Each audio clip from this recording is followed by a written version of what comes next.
Hello and welcome to NewFilmmakers Los Angeles in partnership with Movie Maker magazine. My name is Danny DeLillo and we're here at the Camera Los Angeles showroom in West Hollywood, and I'm here with Jorge with his movie Doble X. Let's take a look at a clip.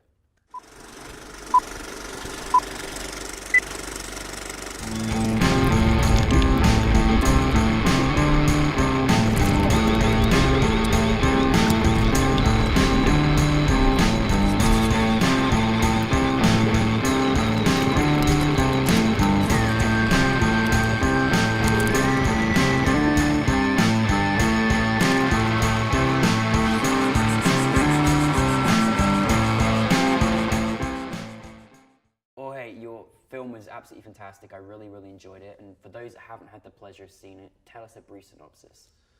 The film is basically a character portrait of a girl that goes through life without really connecting with anything she experiences.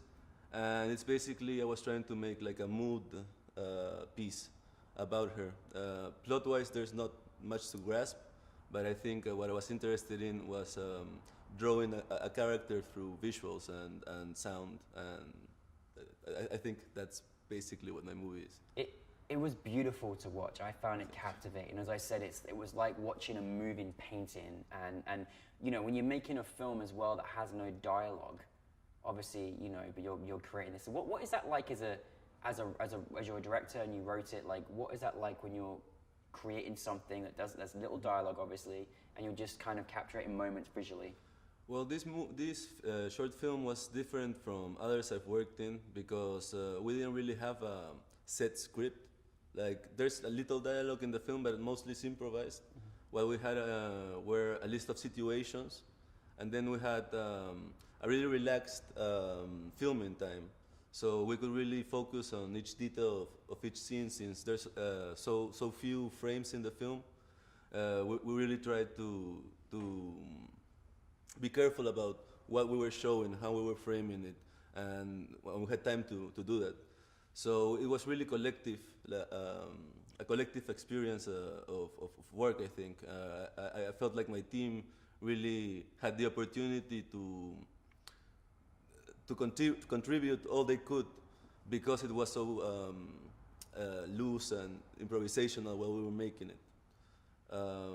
So I think that's why it came out that way, because I was really more open than I've been ever before to the ideas of the crew and the contributions they could make. Even the main actress, she didn't participate in the script, but just talking to her and knowing her, Morela Moret, it really bled into what I was telling, like her personality, the way she moves, the way she acts.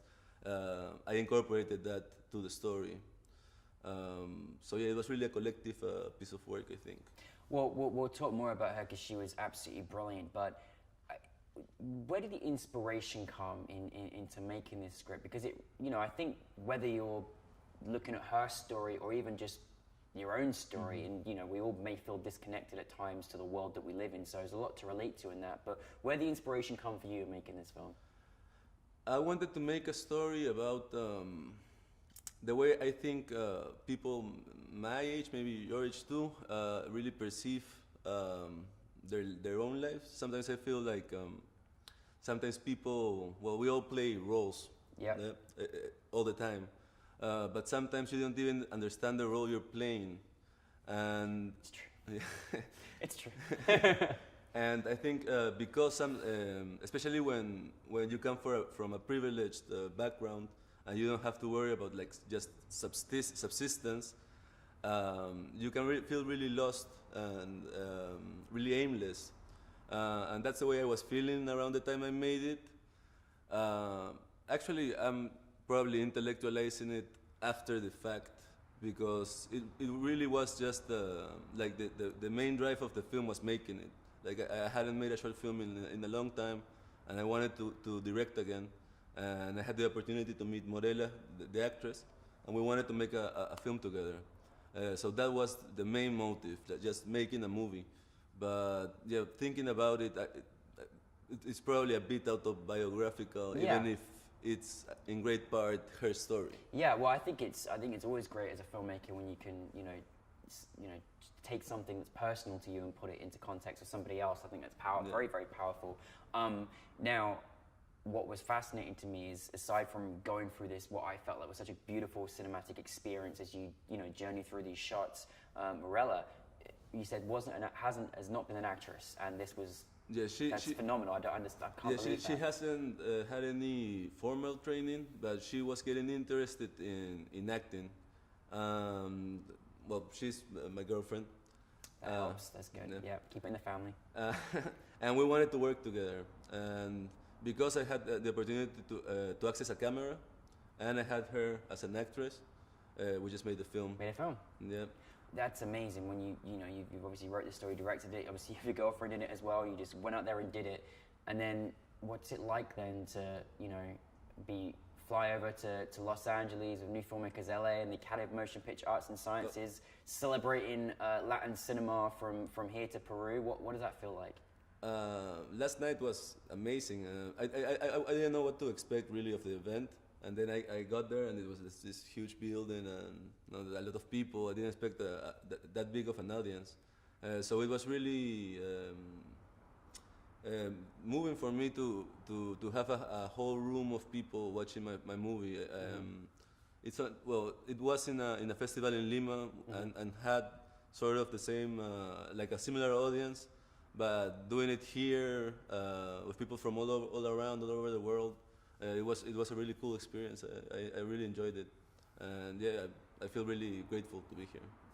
Speaking of which, like it was obviously you mentioned there's people from all over the world that came in, and this particular focus, was celebrating Hispanic Heritage Month, and so we had filmmakers from this country, from Central America, from South America. How great was it? Just like, because being international myself, it's great when you got all these different countries and filmmakers participating in one room under one roof. What does that feel like to be interacting with all these different people in different countries? What I liked about the selection, it was that there was a lot of different styles and different voices. So it was a rich experience to see so many different films and so many different sensibilities. And it's similar for when you meet people. It's always rich to experience different points of view, different life stories. I don't know. Yeah, no, absolutely. But yeah, I thought it was a really rich group of people last night.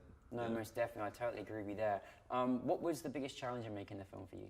Because it was a shoot that was so relaxed, like making it was really enjoyable, like which is not my experience. Making a movie is usually like a really nightmarish, horrible experience. You're always running out of time. But because this movie, the production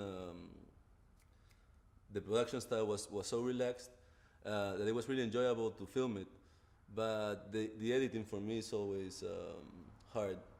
I work with an editor who's also a film director. He's called Alejandro Small.